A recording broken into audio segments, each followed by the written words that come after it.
بسم اللہ الرحمن الرحیم۔ السلام علیکم ورحمۃ اللہ وبرکاتہ۔ ماہ شعبان کا ایک خاص وظیفہ آج ہم آپ کو اس ویڈیو میں بتائیں گے کہ ماہ شعبان کا پاورفل وظیفہ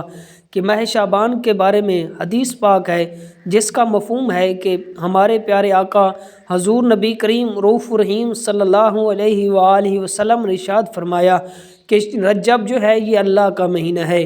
اور شعبان میرا مہینہ ہے اور رمضان جو ہے یہ میری امت کا مہینہ ہے کہ وہ برکت والا عظمت والا مہینہ کہ شعبان ہے کہ حضور نے فرمایا کہ یہ شعبان جو ہے یہ میرا مہینہ ہے۔ اور حضور نبی کریم رؤوف الرحیم صلی اللہ علیہ وآلہ وسلم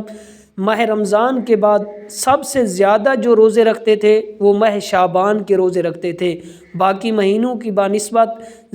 سب سے زیادہ جو روزے حضور نبی کریم رؤوف الرحیم صلی اللہ علیہ وآلہ وسلم رکھتے تھے وہ ماہ شعبان میں رکھتے تھے۔ اور تو وہ خاص وظیفہ، وہ پاورفل وظیفہ ماہ شعبان کا وظیفہ کہ امام جعفر صادق فرماتے ہیں کہ جو آدمی ماہ شعبان میں حضور نبی کریم رؤوف الرحیم صلی اللہ علیہ وآلہ وسلم کی ذات پر 700 مرتبہ درود پڑھتا ہے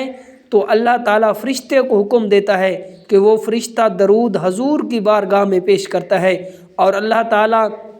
اس فرشتے کو حکم دیتا ہے کہ وہ فرشتہ اس آدمی کے لیے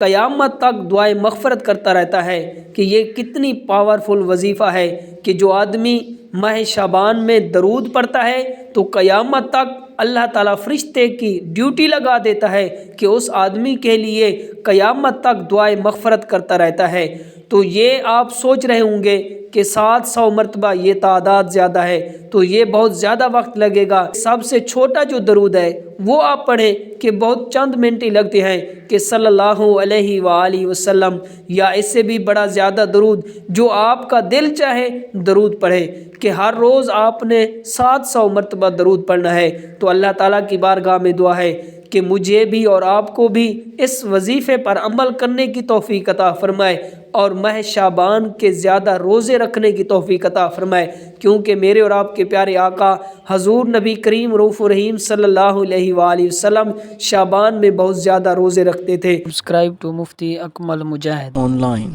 and press the bell icon for more videos.